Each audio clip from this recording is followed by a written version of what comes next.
Welcome to Southwest Championship Wrestling. What a great lineup we've got for you today. About 6 great matches. I know you're going to enjoy them all. Some big stars and some big names return to Southwest Championship Wrestling today. So don't go away. The excitement is about to begin. Rick Stewart. Rick, good to have you back. Well, we've got some of the great stars of pro wrestling on the show today. We've got Bob Duncum returning to Texas, Hacksaw Higgins, and as our special guest commentator today. Some of you may not agree with his philosophy on wrestling, but certainly he's an expert on the sport. Al Madril will join Steve and myself all throughout this next hour of Southwest Wrestling. Well, he calls you the expert. We'll just see. I know there's a lot of people watching right now that really don't care for Al Madril. Hey, well, I don't care about them either, and I'll tell you one thing, I don't care about you two either. I'm out here as a guest commentator because the people wanted me to come out here, and that's why I'm here. So I just want to tell everybody about wrestling. I'm going to commentate on the matches because you two together don't know a wrist lock from a wrist watch, and so I've got to come out here and tell these people what it's all about. Well, you also may be going into the ring, not today, but soon probably against Enrique Vera, Pedro Aguayo, Chicky Starr. Steve, I've told these people once and once for all, I want some competition. You know, they give me the Enrique Veras and the Pedro Aguayos and the Chicky Stars. I've beat those guys already. I want some tough competition. Why do they have to give me these guys from across the border for? I don't want nothing to do with those guys. I want some tough competition, and I'm not getting it, people. So I'm going to be out here, and maybe I'll check out all these wrestling matches tonight and see who's got the toughest. Well, Rick, he's going to be here with us all night. We'll be back with that opening match right after. Tempo on Saturday, April the 20th in Lexington. We'll see you on Thursday, April the 18th, and in Burnett on Friday, April the 19th. In Waco, the action of Southwest Championship Wrestling inside the Convention Center on Friday, April the 12th. Here is the lineup.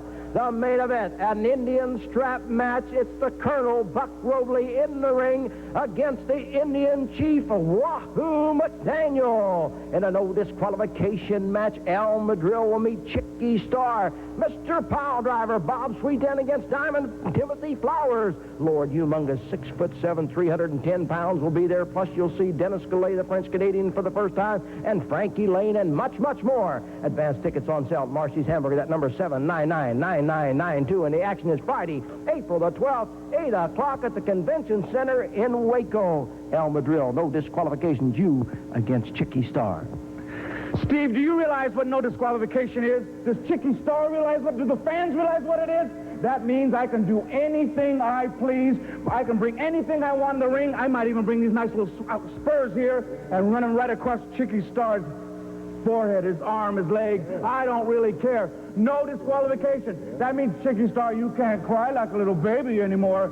You're asking for a man's match, and you're going to get it. Well, I notice you're smiling when you see those spurs. I like things like that. I like to inflict pain. I sure don't like to receive it, you know. I don't understand what Mr. Blanch is doing. He's gone to great expense to bring this Wahoo McDaniel, the greatest Indian chief, a legend in his own time, in his own type of match, a strap match. I do know what to do with the strap, Wahoo. I do know it will be strapped wrist to wrist, 12-foot leather rawhide, Steve. You know what I'm going to do, though? I'm going to wet my end down, Indian. And I'm going to take that leather strap and I'm going to whip you like you've never been whipped before.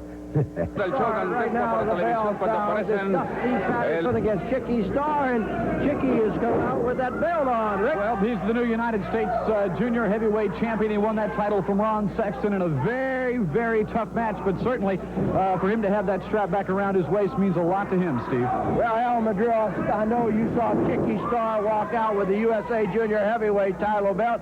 I think Chicky all the time deserved to be the champion. Yeah, like you said, he won the belt, but he, I'm sure, stole the belt. He's a typical type Mexican wrestler. That's what they like to do. They like to steal a lot of things, and that's exactly what he did. He stole that belt from Ron Sexton.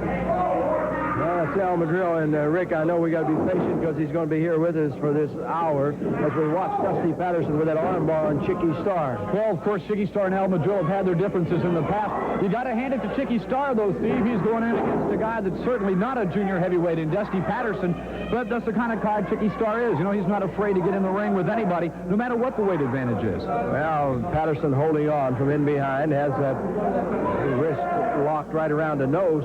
Maybe smothering. That's very close to smothering on that nose. Wouldn't be surprising at all, but Chicky Starr, of course, he's got such a great command of scientific wrestling. You got to, there he goes right there. Start with a couple of short elbows that back Dusty Patterson up. You can see a lot of power in Chicky Starr. Chicky Starr backs off. The referee is George Stevens. Dusty Patterson makes his home in Sweetwater, Texas.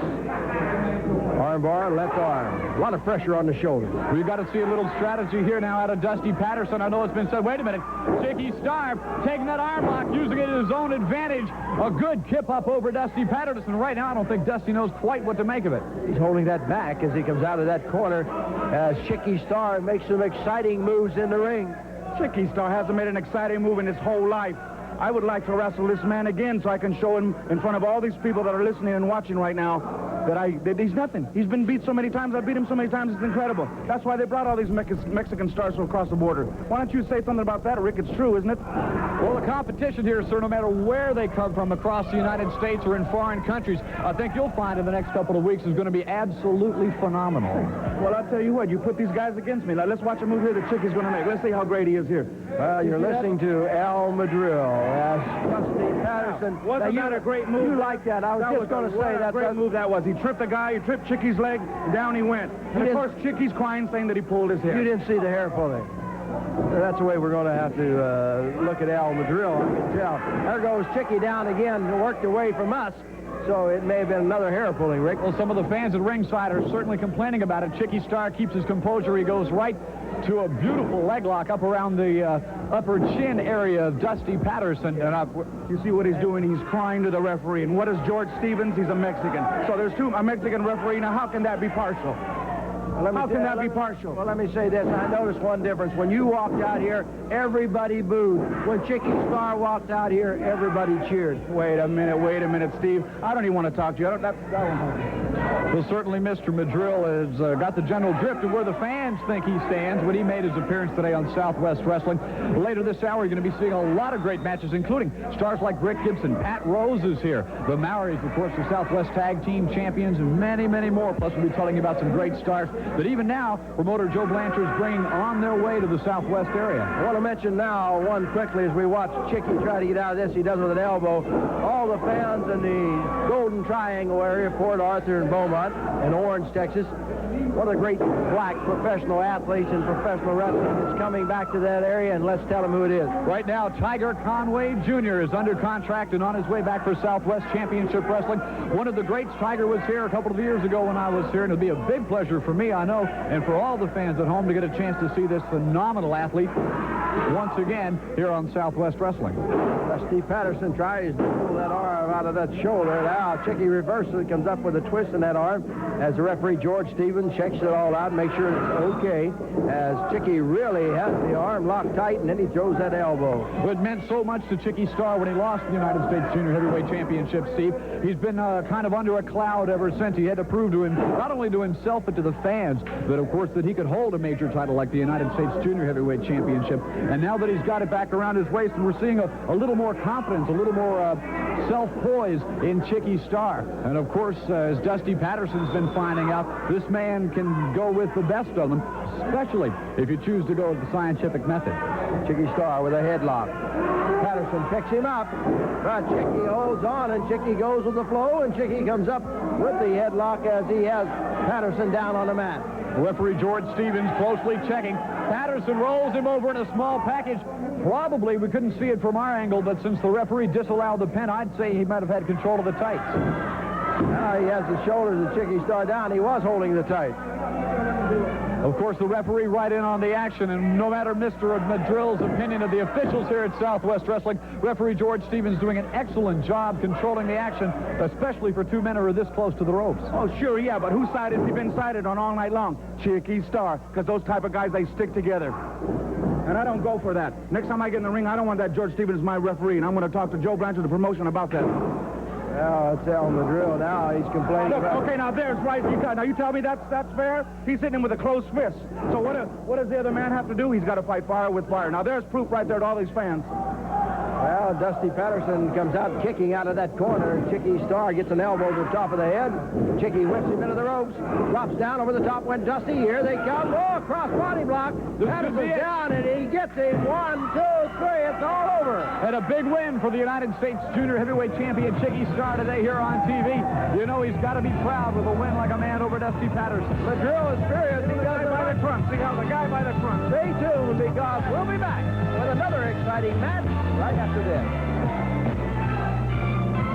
looking at the big cowboy Texan from Austin, Texas. This is Bobby Duncum. Certainly he's got an international reputation, and I know that Mr. Madril is looking a little eager in the corner to say a little something about Bob Duncum. You're right. I'm going to say a lot about Bob Duncum. Now, here's a man, to me, is a real, true Texan. You see that good wrestling he's doing out there? He's not like the Rick Casey's and all these other guys who claim to be Texans. Bobby Duncum is a tough, big man. And look at this little kid. He's wrestling here. Reminds me of a lot like Manuel Villalobos. Well, this man, his name is Johnny Rogers. Makes his home in Dallas, Texas, 240 pounds. And I'll tell you what, I'd hate to make my first appearance on Southwest Championship Wrestling like Johnny Rogers is and have to go against 295-pound Bobby Duncum. Well, you know he's got to be a fine athlete or he'd never be signed to compete on Southwest Wrestling. But still, against a legend and especially a mountain of a man like Bob Duncum, Johnny Rogers is in for a tough test. And Duncum has been, well, exactly what his reputation has built him up to be. Kind of a non-stop machine inside the ring thus far against Johnny Rogers. Rogers scored with a right hand, goes for the side headlock. I know he's got the veteran Duncum at a disadvantage. But there's the thing, the mark of the veteran right there. Bob Duncum was ready and set for Johnny Rogers. Well, Duncum laid that knee upside the head, and that's a big knee. You look at that Duncum, what size? Bobby Duncum's a world traveler. He's been traveling all over the world. Really a big name in Japan. He's been to South Africa, all over. Bobby Duncum, it's good to have him back on Southwest Championship Wrestling. Well, it seems that the super heavyweights are making their way right now to the Southwest, Steve. A couple of minutes from now, we'll be seeing a young man by the name of Hacksaw Higgins, who carries with him a tremendous international reputation. It ought to be interesting to see how well he fares today on Southwest Wrestling. Right now, it's Bobby Duncum pulling Johnny Rogers out of that corner, throwing him down. Rogers is holding the back. The referee is Todd Johnson here on Southwest Championship Wrestling. Rick Stewart and Steve Stack at ringside, along with Al Madril. And, of course, the comments of Mr. Madril shouldn't be taken as Steve, in my own opinion. And of course, he's entitled to voice whatever he thinks about this match. Duncum is certainly in control, a rear chinlock on Johnny Rogers, and Rogers manages to come out with an arm drag. It temporarily stuns the big Texan. Well, let me tell you something, Al Madril. During the last break, people were all asking, why do you even talk to Al Madril? He's turned against his own people. They don't like you. No, see, you misunderstand these people. I'm talking about my Chicano friends. Now, they love me. When I come to the arenas, they scream and holler for me. They love me. Now, I'm talking about the Mexicans who didn't stay here and fight. You remember the Alamo? They all went back. But us Chicanos, we stayed here, and that's what I'm fighting for. You understand that, Steve Pack? Get out here. Rick, I believe I interpret the way the people yelled Al Madril. I never heard anybody yell for him. Have you? A boo and a cheer are pretty easy to differentiate. Every time I come to the ring, they show me I'm number one. They put that number one finger in the air, and they show me I'm number one. I have absolutely no comment to make, except that in the ring right now, we're watching Bob Duncum in against Johnny Rogers. And although Johnny Rogers has held his own, the big Texan is really starting to wear him down. But Rogers' game, he's fighting back for everything he's worth. He knows what a win on Southwest Wrestling means to him, not only here in the great state of Texas, but all across the country, because every promoter in the country is watching Southwest Championship Wrestling. Nice drop back there by Bob Duncum on Johnny Rogers. Duncum reaches down, grabs the hair, pulls Johnny Rogers up. There's that knee up to the side of the head. That puts Johnny Rogers right back to the mat. You know, the amazing thing about Bob Duncum is no matter what his tactics are in the ring, you can't deny the fact that the man can wrestle. He's an exceptional athlete all throughout college and high school, winning many state honors all throughout his career as an amateur. And when he switched to the professional ranks from pro football, he had very little trouble adjusting to the pro style. He's been one of the major stars of this sport for the last 7 or 8 years. Holds on to the head of Johnny Rogers. Duncum takes him, slams his head into the turnbuckle, and Rogers just comes back, and down he goes, holding that head. Well, the young man, Johnny Rogers, is getting a lesson from Bob Duncum. I know you're smiling. Remember the lesson I gave Manuel Villalobos? Well, this is the same thing for this young kid here. It's all over now, Steve. It's all over now. What a bulldog. Duncum comes down at 295 pounds, and there's no way that Johnny Rogers is going to get up. Throughout the years, every time Bob Duncum has applied the Bulldog headlock, it's meant a win for him, especially when he gets it on just the way he likes it. Well, Bob Duncum with the Bulldog, the winner here on Southwest Championship Wrestling over Johnny Rogers, and we're going to come up with a tag team match with the Maoris be out in a moment, Rick. But we're going to try to get Bobby Duncum up here for just a moment. And Al Madril is going to stay here as we get Duncum making his way up. Don't go away because there's a lot of matches yet to go here on Southwest Wrestling. We want to invite all you fans out to the arenas when we come live. Well, certainly the most exciting part of professional wrestling is live at the matches. And joining us now, a man who certainly lived up to his reputation today, Cowboy Bob Duncum, is back in the state of Texas. There's this Taco Bandit here behind me, boy. Go find your place to hide. You know, I've been on the world tour in Japan, brother, Hong Kong, Tokyo, you understand, South Africa. And I'm rolling back into the big old state of Texas, brother. Looking at my hands on old Big Brody. And little old Rick Casey running over the big old mountain. His old jaws dragging the floor, you understand. Let me tell you something, partner. I'm going to ease in old Texas town. I'm going to rip this whole home state of mine apart. I'm going to leave all of them laying on their knees, begging for mercy, and I'm going to give them no mercy, you understand? There he is, ladies and gentlemen. Duncum, I believe it. Well, after we saw in Southwest Wrestling, certainly although Bob Duncan's got a lot to say for himself, he can back up almost all he says inside the ring. Stay tuned, ladies and gentlemen, because we'll be back with a tag team match. Here's the Maoris from New Zealand. They're the Southwest Tag Team Champions with their manager, the Ninja Warrior, going against the Rookie of the Year, Manuel Villalobos, and the ever-tough Kenny Anderson. Rick? Of course, this is the non-title match today on television. The referee is Travis Martin. And it's interesting to note, of course, the presence, as always, in the corner of the Maoris, the Ninja Warrior today at ringside. Yeah, but you know why the Ninja Warrior's there? He's protecting his Maoris. Because, you know, the other side, they got all these guys running in like Rick Casey and Rick Gibson. So you've got to have a third guy in the Maoris corner. I don't blame them at all. You can't trust these other guys. Now, from time to time, Mr. Madril, a lot of the fans in the arenas have told me that it's not beyond the Ninja Warrior to get in the ring himself and maybe try to shift the advantage to his tag team. You must misunderstand a lot of things here. Look at this Rookie of the Year, Manuel Villalobos. Some nice moves, and there he goes down from the hair pulling from Tanui. The Maori now tags out, and in comes Wakahi. Hey, I don't want to tell you nothing against Manuel Villalobos. He's a young kid and, you know, Rookie of the Year or whatever. But when you get in there with the likes of the Maoris, I don't care how tough you think you are, these guys together are one of the greatest tag teams I've ever seen. You're listening to the voice of Al Madril, who is here with us as a special guest commentator, and he's watching the matches. And, of course, you're watching some of the most exciting matches in pro wrestling on Southwest Wrestling. Certainly, Manuel Villalobos has shown us some of the tremendous style that made him the Rookie of the Year not so very long ago. He's in a difficult situation against the Maoris. A good reversal of that armbar. He tags Ken Anderson. And a little teamwork here between Anderson and Villalobos. But they didn't get to be the Southwest Tag Team Champions for nothing. The Maoris are certainly a very potent combination, Steve. Well, here comes the tag. Tanui tags in now. Wakahi holds. Kenny Anderson keeps coming back. We've seen Anderson in some tough fights, but he keeps coming back. And that's the way Manuel Villalobos is. You know what Madril did to Villalobos and things that happened here, but the young man just has the determination and keeps coming back and wants to win. Well, in professional sports, you know, many times you hear athletes talking about heart. And when it boils down to it, that's what it's all about. And certainly this young Manuel Villalobos has got a lot of it. Ken Anderson now finding himself on the receiving end of the Maoris. And I've noticed in the last couple of weeks that the Maoris really take advantage of their corner situation. You know, the rules are that they get, they've got 4 seconds to break. On the 5th second, they're disqualified. And the Maoris will take 4.5 seconds almost every time they tag. Travis Martin, the referee, checks things out to make sure he's satisfied with the way things are going. You know, this to me, that's illegal, but they do have a 5-count break, so they know they can get by with it. And a lot of times they will stick some extra-legal maneuvers. Now Anderson firing back. He knows he's in trouble. He knows he's got to get to his corner and tag Manuel Villalobos.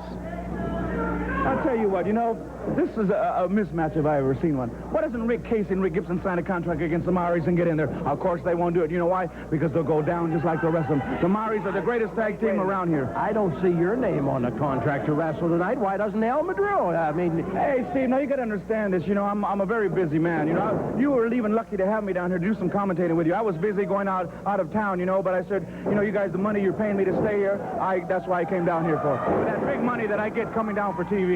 Well, we're certainly flattered that Mr. Madril will take time out from his busy schedule to be with us. Right now, Manuel Villalobos certainly with the advantage on the Maoris. A couple of flying maneuvers and a good knee, and Manuel Villalobos has turned this match around. A little bit of hair from the Maoris. Well, that made the Maori Tanui tag out, and in comes Walker. Why don't you guys ever have anything good to say about the Maoris or the Bobby Duncums or guys like that? Why don't you ever say anything good about us? It's always putting us down like we're such bad guys when we wrestle just as good as those other guys. Nobody has put anybody down, not even you, though you may deserve to be put down for your actions. Well, now, nobody's denying that the Maoris are great wrestlers. They didn't get to be the Southwest Tag Team Champions by accident or because they were not good wrestlers. It's just some of the mannerisms and some of the tactics they use in the ring from time to time that are open to question. You said exactly what it is, Rick. They are the champions. Nobody has beat them, and nobody's going to beat them. They're going to stay the champions forever. Well, it's Tanui grabbing Manuel Villalobos and bouncing him off the ropes. Now, wasn't that a beautiful move? Why don't you say that? What a beautiful move that was. I was just fixing to say that was a nice move by Tanui as he knocked him down with the elbow. But it was all legal, right? So we wrestle legal, not like Manuel Villalobos. He starts pulling hair, he starts punching, and that's not wrestling. Front face lock.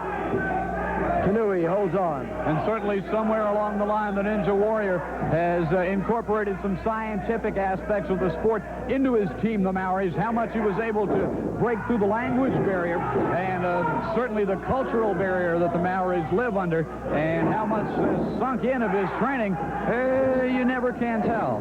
Well, these ninjas are tough. I'm sure most of the people around for years didn't know what a ninja was, but there's been so many movies and series on the ninjas, and they are very tough warriors. But of course, an ancient Japanese society, almost really a religion. The Society of the Ninjas, they're known for their stealth abilities, and certainly the Ninja Warrior is known for some of the sneaky things that he pulls around the ring.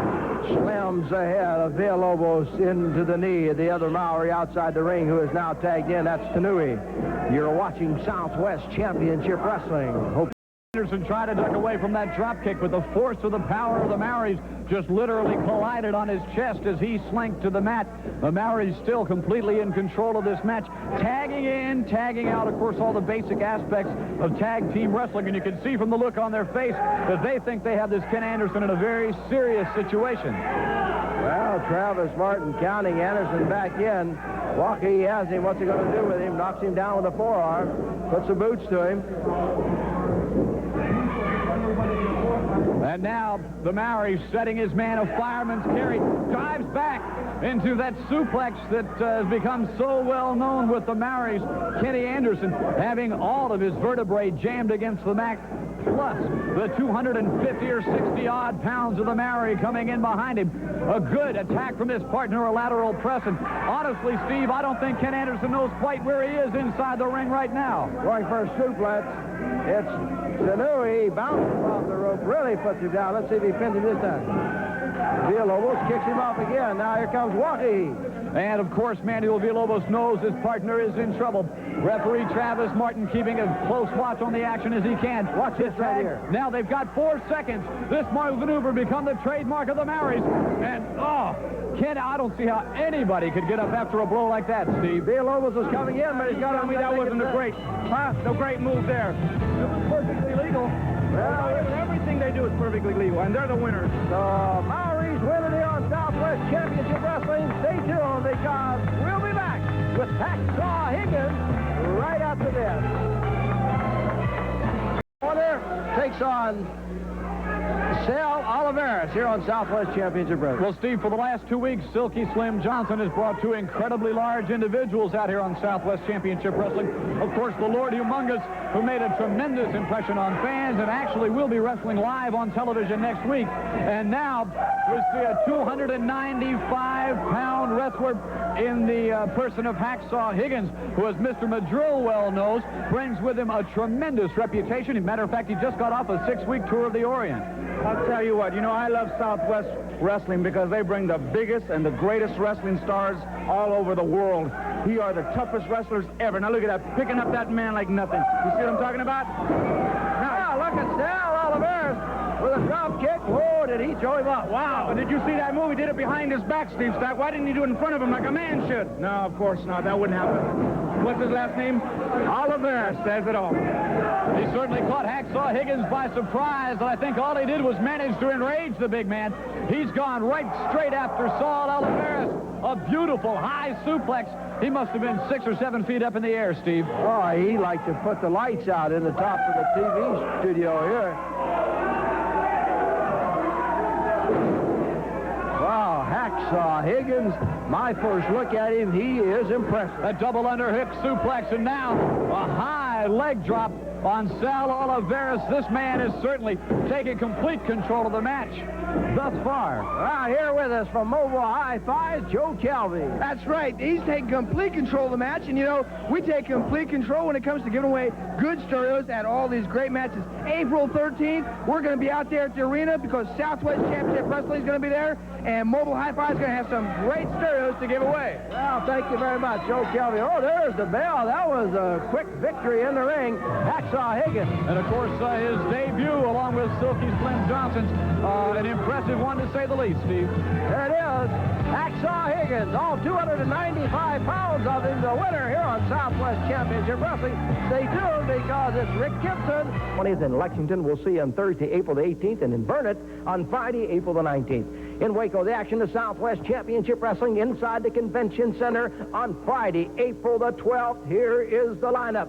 The main event, an Indian strap match. It's the Colonel, Buck Robley, in the ring against the Indian Chief, Wahoo McDaniel. In a no disqualification match, Al Madril will meet Chicky Starr. Mr. Piledriver, Bob Sweetan against Diamond Timothy Flowers. Lord Humongous, 6'7", 310 pounds will be there. Plus, you'll see Dennis Goulet, the French-Canadian, for the first time, and Frankie Lane, and much, much more. Advanced tickets on sale at Marcy's Hamburger. That number 799-9992. And the action is Friday, April the 12th, 8 o'clock at the Convention Center in Waco. Al Madril, no disqualifications, you against Chicky Starr.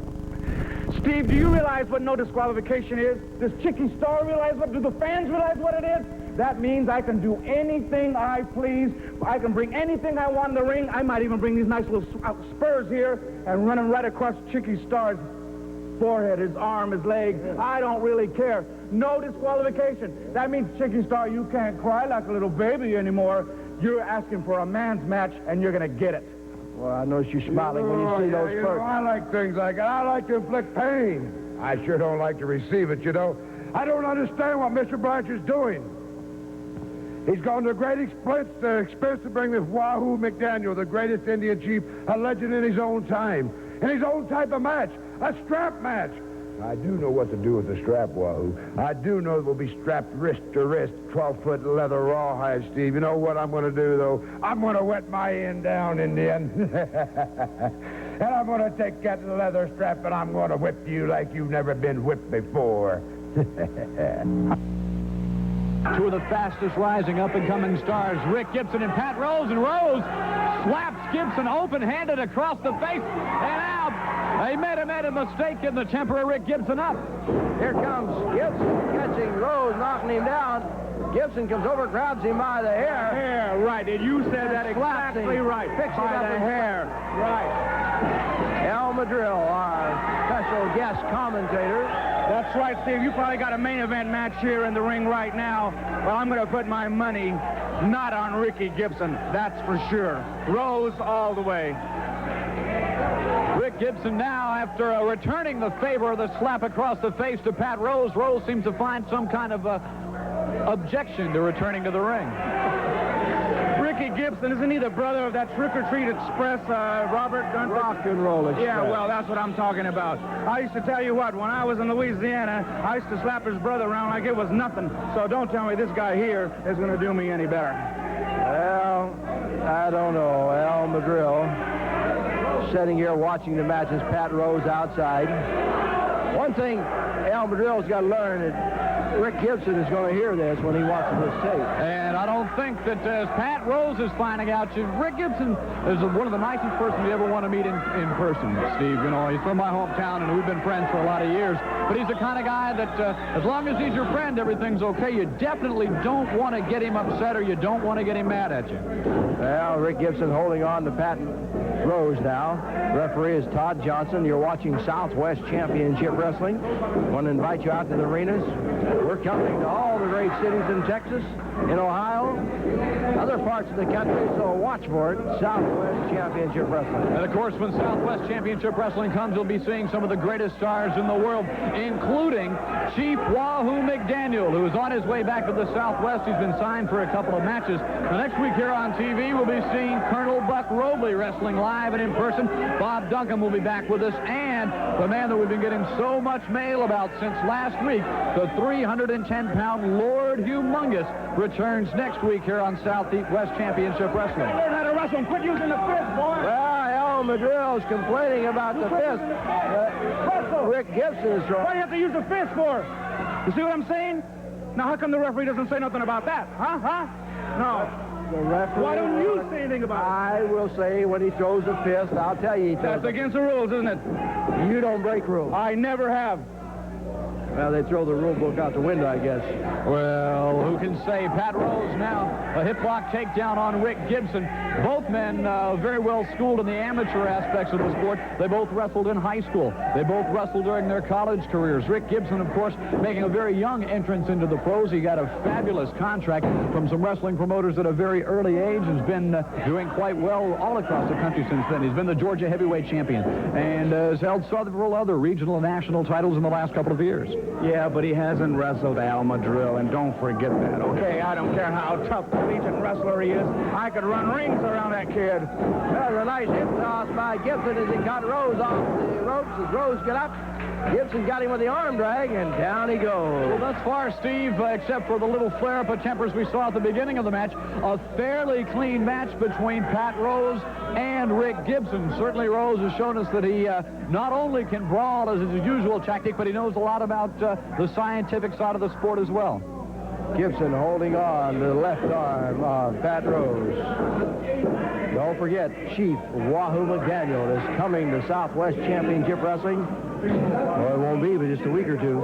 And, you know, when you see Wahoo McDaniel's name on the card, you know that you'll be seeing one of the greatest athletes of all time. And they're all on their way here to the Southwest Championship Wrestling area, including some dynamic new stars that are even now on their way. As a matter of fact, next week we'll take a look at Frankie Lane. We'll take a look at Dusty Woods. Today we saw Hacksaw Higgins. Here's a man who fans that regularly watch our show have never seen before, but a man who carried with him a tremendous reputation from overseas, and as we all can see, certainly lived up to it. Pat Rose backs away as Gibson pops him with that, just a little jab, you know. Well, a test of strength with Rick Gibson could be a defeat in itself. Rick Gibson spends countless hours in the gym doing all sorts of training regimens to build up that body strength.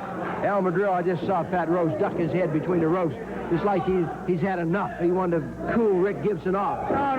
See, you don't understand nothing about wrestling, Steve. At that moment there, he was probably catching his breath. He was a little bit tired. He's using a little psychology. He's trying to get back into things, and then he'll take over in a minute. You'll see what I'm talking about. That had to be a low blow. See, He blocked it from us, but the way Gibson went down, it had to be a low blow. It certainly wasn't ring psychology, that's for sure. Pat Rose taking advantage of this situation on Rick Gibson, sends him high into the air with a backdrop, and Rose with that arrogant little swagger. I think he thinks he may have the match turned around, Steve. Well, here he goes. Rose reaches in for the slam. Here he comes bouncing off the rope. Takes that 1, 2, 3 steps and dives in there. 1, 2, 3, Steve. 1, 2, 3. Watch this. 2. That's just a 2 count, Madril. Well, I think Mr. Rose gave him a little chance. He wants to play with him a little bit more now because he's got him beaten. He knows it. Pat Rose holding on. Has the knee buried in the back of the neck. Pulls the chin back. Rose not choking. You can see the referee, Todd Johnson, make sure it's not a chokehold. Well, Pat Rose, as are most professional wrestlers, knows all of the ins and outs of leverage and balance, and he can position his body to put the maximum amount of pressure and the maximum amount of strain on Rick Gibson while holding him at his own disadvantage. As we check with the official timekeeper here on Southwest Championship Wrestling, you know all our television matches are 1:10 unless we have a special championship match. This match has already been going about 6.5 minutes. They've been battling it out. Well, two evenly matched stars like Pat Rose and Rick Gibson, many times hard to take a distinct advantage. Rose with a takedown that the referees seem to find just a touch questionable. Yeah, the referee and you, too, and everybody else listening to this conversation right now, they can't say that Rose is out there and he knocked him down, he tripped him with a good leg lock. But no, you can't say that, can you? You've always got to find an excuse. Well, we don't look for excuses. Mr. Rose out there is not looking for an excuse, Steve. Well, Rose is holding on to the chin. Let me tell you something, Madril. Rick and I, we're not professional wrestlers. We're not up here cutting you down. All you've done is cut everybody down, including your own people. Now you want to cut us down. You're cutting down the referees. This is not the Al Madril I've known for years. Steve, maybe I never let you know that side of me, the smart, intelligent side of me. I sat back here and I watched everybody. I rode with a lot of guys. I rode with Rick Casey. I rode with Chicky, Starr. I rode with all these guys. And I learned some of their secrets and what they like to do and how they like to win. And I also have been riding lately with Mr. Rose. So now I know Chicky Starr's secret. I know Casey's secret. And I know this Ricky Gibson's secrets, too. So when I wrestle these guys, it'll be no problem to beat them. Here comes Rose bouncing off the rope. Oh, no, he doesn't bounce. He gets that foot up there and kicks Gibson down. Pat Rose, a lot of ring savvy, certainly. Rick Gibson at the disadvantage now. An open, blatant choke on Rick Gibson. And this may be a sign that Mr. Rose is feeling a little bit of frustration. Rose dives in deep. He bars the arm up with a vertical suplex on Rick Gibson. Well, ladies and gentlemen, this match has been going 8 minutes and 30 seconds, which means there's a minute and a half to go as somebody comes up with a big maneuver, put those shoulders down to the mat. Pat Rose now trying for a second vertical suplex. He's blocked by Gibson. Gibson reverses him, comes up with a suplex of his own. He got him way up into the lights that time. The shoulders are down, and it's a 2 count. Both men pick him up. You can start to see the strain of this battle in the face of Rick Gibson and Pat Rose. The sellout crowd here at the Junction today starting to pick up the chant, Rick Gibson, go, Rick, go. And Gibson may have injured himself, didn't quite connect with a drop kick, and came down squarely on the back of his head. 1 minute to go at a time. Go, Rose, go. Go, Rose, go. Didn't you hear that? I heard saying Gibson, go. See, listen. Go, Rose, go. See that? They know. The people know. Go, Rick, go. He's picking it up. We're down under the 1 minute mark as they battle it out. Elbow. Rick Gibson, after absorbing a tremendous amount of punishment, has found something inside himself to keep fighting back. Rick Gibson's not the kind of guy that gives up in any situation against any kind of competitor. As we check the clock, there are 30 seconds left in this match. 30 seconds. Gibson picks him up, cradles him in that small package. Oh, and he kicked out. Several times, Rick Gibson has come heartbreakingly close to ending this match. Both men, this battle nip and tuck all the way. Gibson winding Rose into the ropes, goes in behind, and he's got him. He's got a chokehold. You see that? That's a chokehold 10 right there. seconds to go. And now we count him down as Gibson holds on. We're down to 5 seconds. 4, 3, 2. Will Rose concede? And 1. And there's the bell. There's the bell. The 10-minute time limit has expired. 10-minute time limit has expired. Steve, I think that Rick Gibson may have thought at the sound of the bell that Rose had submitted, or the referee had ruled he couldn't continue, and Rick Gibson may have thought he won this match. Well, I think he's going to be surprised when he finds out the time has expired, and he's being told by the referee now that the bell rang because the 10 minutes were up. Certainly a very potent hold that Rick Gibson had on at the closing of the bell. He was taught that hold by Ken Lucas, the master of the sleeper. No stranger. Wait a minute. He's wanting 5 more minutes. It's strictly up to the discretion of the referee. Of course, this match was slated for a certain amount of time. Rose looks like he's begging. Wait a He minute. comes in behind. Pat Rose attacking Rick Gibson from behind, cut him with the knee, and Rose, a sneak attack. His favorite maneuver, the power slam. Rick Gibson's got to be in trouble now, Steve. Well, he didn't give him another 5 minutes. He come off that top rope, I believe. Of course, there's no disqualification because the match is already over. Now he's choking. And certainly Pat Rose is taking full advantage of this. Rick Gibson looks like he may have sustained some kind of injury. Well, let's just say I hope so. He had no business signing that contract with Rose, but he did, so he's got to pay the price. Casey. Oh, now look at this. You see that? Now you see what I'm talking about? Now, wait a minute, Madril. Wait a minute. Madril's trying to come off with his Mexican jacket. And certainly Rick Casey coming to the aid of his friend against the... Wait a minute. Here come the Maoris from the dressing room. And they catch Rick Casey from behind. Rick Gibson, who just made it back to his feet. And certainly Gibson and Casey need to... Wait a minute, Steve. Mr. Power Driver is there. Sweetan got in there, too. What is this, a battle royal or what? No, they're just trying to even things up.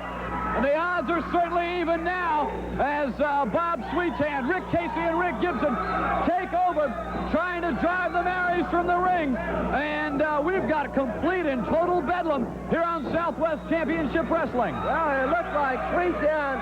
Where's Bob had no business to get in the ring? Well, I don't know why the Maoris were out there also, as they still battle. Now the Maoris and Pat Rose. What happened with Enrique Vera? I was wrestling Pedro Aguayo, and he got involved. Well, there it is. Rick Gibson, Pat Rose with 10 minutes to draw. And Rick Casey and Bob Sweetan were out. Everybody got involved. Well, neither man wanted to give up after the match, and I'm certain we haven't seen the last of the feud between Pat Rose and Rick Gibson. Stay tuned, because we'll be back with Mr. Power Driver, Bob Sweetan. Answers a bell to take on Tug Taylor. And here we see the battle of a couple of super heavyweights. Bob Sweetan, for years, a tremendous force in the Southwest wrestling area, and against Tug Taylor, a man who matches him almost pound for pound experience. You might have to give the edge to Bob Sweetan. Well, Tug Taylor is experienced in the ring himself as Sweetan locks up with a side headlock. Hey, I'm going to tell you, I'm not going to take anything from Bob Sweetan. You're right. His reputation's worldwide, especially with that pile driver he's got. And I'd like to get in the ring with this Bob Sweetan one of these days, too, Steve, because, you know, sure, he's got that pile driver, but he's got to put it on me first to beat me. And that will never happen. Don't say no. Oh, look at him. That's 285 pounds. Whoa. Tug Taylor up in a hurry. Taylor may have survived one body tackle, but certainly Sweetan, the master ring psychologist, right back with a maneuver of his own that almost put a pin on this giant Tug Taylor. Taylor holds on to the head of Bob Sweetan. Like you said, Rick, I think these guys weigh about the same. Tug Taylor holding on to the head of Sweetan. The referee is Travis Martin. You're watching Southwest Championship Wrestling. So, as Taylor continues to hold on, he works him away from the referee because he may be doing a little choking. Well, Taylor certainly would be an expert at disguising his tactics from the referee. Travis Martin trying to get in the action. Sweetan turns him around in the corner, and now a couple of those sledgehammer forearms on Tug Taylor. Sweetan, a high field throw, and Mr. Piledriver is on the march. Now, next week here on Southwest Championship Wrestling, more of the great super heavyweights of the sport. We'll be seeing Cowboy Bob Duncum again in action. The Lord Humongous returns, plus Cowboy Frankie Lane. You'll be seeing Dusty Woods and Colonel Buckley Christopher George Robley III. And maybe if Al Madril has enough guts left to buy that week, he can put his name on a contract. You talk about a person that's got guts. Look at this blob Sweetan. I'll wrestle that man anytime, any place, anywhere. Of course, my contracts are full right now. I got to get rid of these Mexicans first. But after that, I'd love to wrestle Mr. Blob Sweetan. Well, Sweetan staggered by Tug Taylor. Boy, that guy's really laid him in there. Well, Bob Sweetan now finding his presence, catching Taylor with a hard forearm. And Bob Sweetan able to absorb a tremendous amount of punishment. I've seen him absorb holds and blows that would pin or disable any other wrestler, but Sweetan's just that tough, Steve. Now, as we watch Tug Taylor lay one to the side of the head of Hey, Bob. don't make him invincible. Okay, the man, his reputation is all right. Fine, he is a tough wrestler. But come on, he can be beat too. You know, David and Goliath, remember that happened there? Okay, the same thing can happen with Bob Sweetan. Well, Madril, I know our time is running down for this hour of excitement, and you've been up here talking about everybody. I don't think you said a nice word about anybody but yourself. These other guys are going to hear this tape. I hope they do, because I have an open contract, and I'll wrestle any of these guys that I've said anything about. And I've said the right things about the right guys, and you know it. Not short on words tonight. Certainly not. Tug Taylor giving it all he's got, but Bob Sweetan catching him by surprise with a hard knee lift. And you can see from Bob Sweetan's face, he's absorbed a lot of punishment in this match. Tug Taylor knows what a win over Mr. Piledriver would do for his national ratings here on TV, and he's certainly given it all he's got. Sweetan buries the shoulder into the midsection of Tug Taylor. Sweetan in front. It looks like he might be going for another suplex here, but he's just got him locked up with that face lock. And Taylor now finding his way out into a long armbar, wrenching across the shoulder of Bob Sweetan, and maybe a closed fist to add a little something to the pressure of that armbar. Taylor holding on to that left arm of Bob Sweetan as the fans yell for Sweetan to come on, get up. Get out of this one, as you can see the strain and the pain showing on the face of Bob Sweetan. Two evenly matched men, a classic confrontation of size, and Tug Taylor blocks a right hand from Bob Sweetan. A rapid punch across the back of the head. I may have seen Sweetan's eyes roll just a little bit. And again, right back to the front chancery, but Bob Sweetan firing what you'd have to call an ineffectual right hand against Tug Taylor. Taylor has him on the ropes. The referee, Travis Martin, says break it off the ropes. Taylor is being counted. He finally breaks. A half-hearted break at best from Tug Taylor. These two men, they may have met somewhere before. There seemed to be a lot of animosity between the two of them. Certainly, there's been no quarter given or no quarter asked this far on Southwest Wrestling, Steve. Sweetan with a forearm to the back. Daggers Taylor. Tug Taylor certainly got his lights crossed on that one as Bob Sweetan goes to the offensive. Another right hand on Tug Taylor. Winds his man into the ropes and a good short forearm to the midsection. Sweetan goes after Taylor, puts a forearm into the midsection, getting one to the side of the head. Yeah, you see that? Now even Bob Sweetan, the big international star, has to read it. Look at this. You see how easy he did that? I can do it too. Taylor going over. He's up on the bottom rope. Now he goes to the middle rope. He's not going to the top. He dives. Sweetan's not there. Taylor tried for the big splash, but Bob Sweetan was somewhere, knew it was coming now. A couple of boots to the head of Tug Taylor. Sweetan's up, and Sweetan, wait a minute, he's got him set. He's got him posted for the pile driver. Oh, he got him up. Now Sweetan comes diving in with an elbow. Is he going for the pin? He snatches the leg. 1, 2, 3. It's all over. Sweetan with a pile driver wins it. Certainly a hard-fought match between both men. Madril, that's what you said. He'll never get on you. That's right. I'm sure he'd maybe beat this big guy here, but I'm in shape, Steve. You can see this body here. I'm ready for anybody, anytime, anywhere. You just sign that contract, Bob Sweetan, because after I get rid of the Enrique Veras and all these other Mexican wrestlers, then I want Bob Sweetan, or I want Rick Casey or Rick Gibson. I don't care who, Steve. You make them sign them contracts. El Madril. Well, certainly next week here on Southwest Wrestling, many great stars. For Steve Stack and myself, we'll see you here next week at ringside. You wrestle Al Madril, baby.